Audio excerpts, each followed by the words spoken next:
What's up, everyone? Good morning, good evening, good night, and good day. My name is Lady Lilac, and we're here today with a team that will doubtless go down in history as one of the Pokemon draft teams of all time.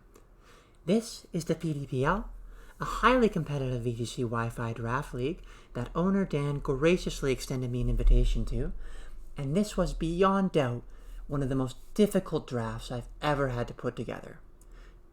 For reasons that are entirely my fault. But we'll cover that later. Let's start from the beginning. Best place to start. I knew before we even started that I wanted to start my draft with firepower. I firmly believe that a broken threat to build around is the strongest possible core of any draft team, and until proven wrong, I see no reason to deviate from that belief. Additionally, I was starting from near the tail end of the draft, so I knew that not only would I secure a strong threat for my first pick, the proximity of my first two picks together would let me secure two powerful picks that work together very well. See, Pokemon drafts are almost always done in the snake style, which means the last pick of the first round is the first pick of the second round. The second last pick is the second pick, and so forth. I was fourth to last pick, which meant I'd be fourth pick round 2. Not a lot of opportunities to get sniped on the second pick that I wanted. Then my first pick came around, and I saw him. The GOAT, still on the table. Better than Landorus. Great Tusk. 131 attack, 131 defense, 115 HP, and a respectable 87 speed, flexible stat boost with booster energy, headlong rush, Earthquake, close combat, a fathomless ocean of coverage options with knockoff, play rough, ice spinner. Great Tusk is arguably the best non-restricted ground type in the game, and not only did I pick it, I picked it in a position where Rotom Heat, Rotom Wash, and Rotom Mow were all still on the table. In the 7 picks before my round 2, nobody took the oven, so I grabbed Rotom Heat as well to pair with my prehistoric Paragon of Tectonic Terror. And I was immediately happy with my start. You see, these mons are both excellent on their own, but together is where they can really shine. Rotom Heat is one of the rare Pokemon with access to both a discharge and a ground immune typing.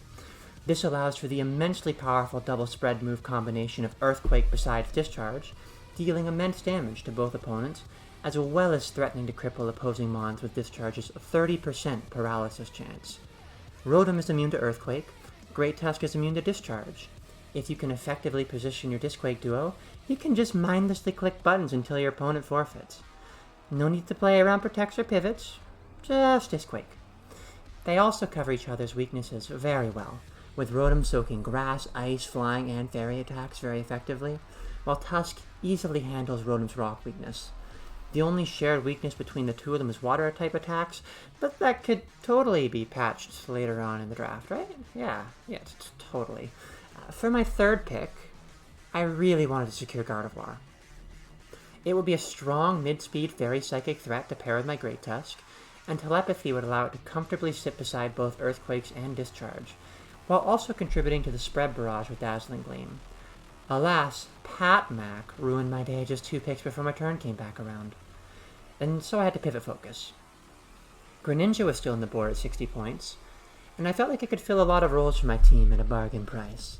Its Water Dark typing provided a Psychic immunity and a Water resist, albeit a frail one, and its great speed tier would compensate for the mid-tier speed of my other 2 threats, allowing for fast Icy Wind use and strong attacks to assert speed control and remove faster threats from my big breakers.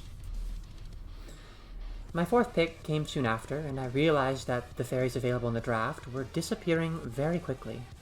I really wanted a fairy type with offensive potential, as ground plus fairy is a devastating offensive pairing, so in the absence of Gardevoir, I decided on Florges. I picked it over Sylveon because it was significantly easier in my budget, and because I was interested in the potential for Symbiosis to pair with Paradoxmon's booster energy. This is a Great Tusk team, after all. Florges' main drawback is its physical frailty, but paired with a Great Tusk, their inversely warped defensive profiles could complement each other very well. Pick 5 came around, and I was really starting to feel that my options were intensely limited. It felt like there were almost no good picks left. I couldn't find a good steel type anywhere. There's just nothing that complemented my team. Remember when I said that this was potentially the most difficult draft of all time and that it was entirely my fault? We're gonna revisit that now. But first, if you've enjoyed the video so far, I'd love it if you could hit that like button. You can even subscribe if you want to see the team in action in the coming weeks. Your support as a viewer means the world to me. Anyway, back to me griefing myself in the draft. See, this was my first season in PDPL, my rookie season, if you will.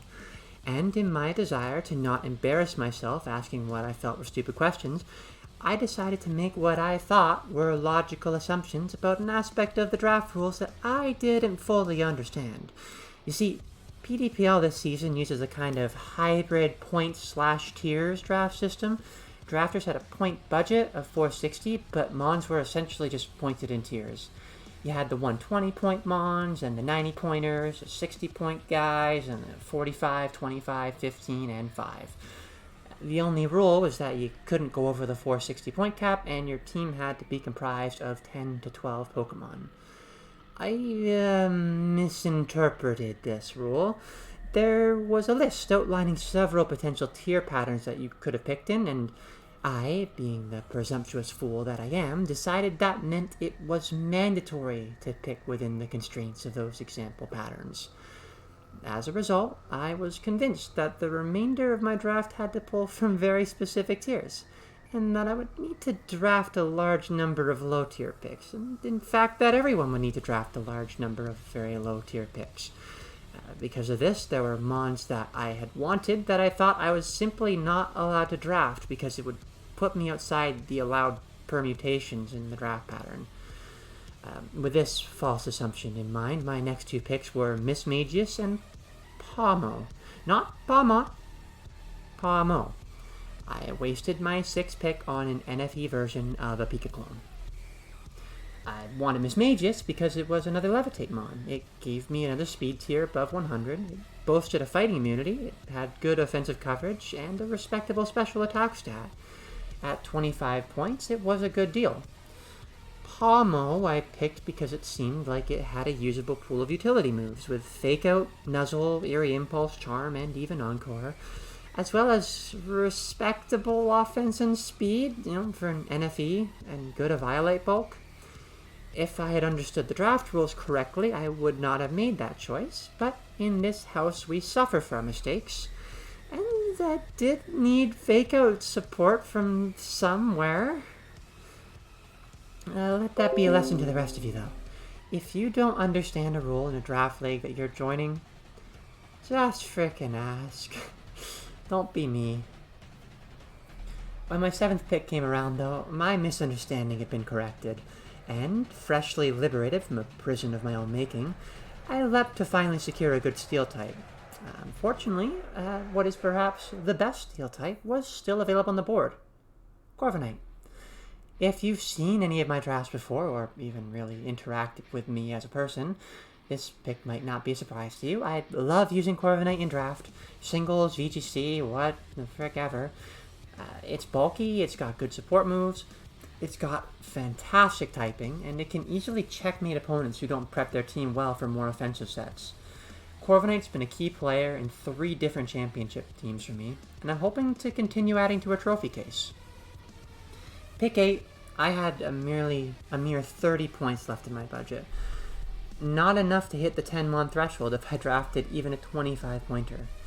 So I settled for one of the most powerful Pokemon of the game, Iron Bundle. It's not Iron Bundle yet, but if I hold on to it for a few thousand years and give it some time and, steal a DeLorean and then go back in time and redo...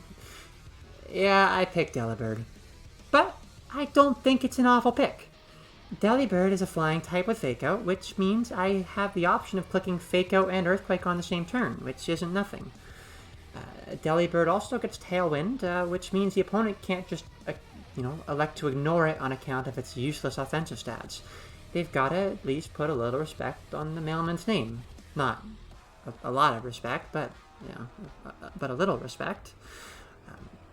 Finally, with our last 15 points, we rounded out the draft with a trio of NFEs. Marini can potentially 1v1 Dondozo, actually, and while Dondozo didn't end up being drafted, it never hurts to have a check to Dozogiri. Especially because somebody can always trade for it mid-season. Auto-losing to Dondozo in draft sucks. Having the option of like a Terra Grass Marini with like haze and stuff just to like slowly whittle it down with like Infestation and Toxic, it's worth more than you think, and at 5 points, something I'm happy to have. Luxio has okay bulk with a Violite. It can provide Intimidating Snarl support, and it's generally not completely useless. And Dratini is, it's cute. It's cute. So, how did the team come out overall? Well, I'm not unhappy with it. I think I did a pretty good job building around Great Tusk specifically, and I'm excited to see what kind of damage it can do this season. I do wish I'd been able to secure a faster Tailwind setup for it, and a good Trick Room setter would have been interesting tech too, but the fast Tailwind setters were very hotly contested in this draft, so they were likely, honestly, never attainable for me. Well, that's not strictly true, because Murkrow's actually even still available, and truth be told, my eye has been on and off of it as a potential trade option, because I do value Prankster very highly. But I already have one Focus Sash Happy Dark type on the squad in Greninja, and my love for Corviknight, which is the mono I'd have to trade, currently outweighs my desire to experiment with Murkrow in draft. And on top of that, I've not been that happy with Murkrow the times I've used it on VGC Ladder, which just kind of further tilts the scales away from it. Tailwind issues aside though, the team's type chart honestly looks fantastic, and it's almost entirely by accident. Not like accident, like obviously I wanted my Pokemon to cover for each other defensively, but like I didn't engineer the type resistance chart to look this green intentionally. I obviously did not put together a traditional Fire, Water, Grass core or a Fantasy core or anything, and that may be sacrilege to some, but especially in a world of terastallization, I think over-focusing on the idea of assembling type cores is a great way of honestly pigeonholing yourself, especially at the expense of firepower or useful utility. It's really not about like the cores themselves, and the typings in the cores. It's about what the cores do for you. Like your water type protects your grass type, your fire type protects your water type, your grass type protects your fire type. And the mons I have cover each other very well. Like when your fire type is Rotom Heat, you don't really need a grass type to cover for it so much because it's already immune to ground. Great Tusk is a fantastic rock absorber. If I have any complaint, it's I am a bit soft to strong water types. Fortunately, Game Freak deleted Scald, so if my opponents just run special water type attackers, they'll just miss Hydro Pump and everything will be chill. I might auto-lose to Palafin, but you take the good with the bad. Overall, I'm very excited for this season of PDPL, and to show what my team has got. I might be a newcomer here in the league, but I've always believed in making the strongest possible first impression, and I think that winning the season would be a pretty good one. Don't you?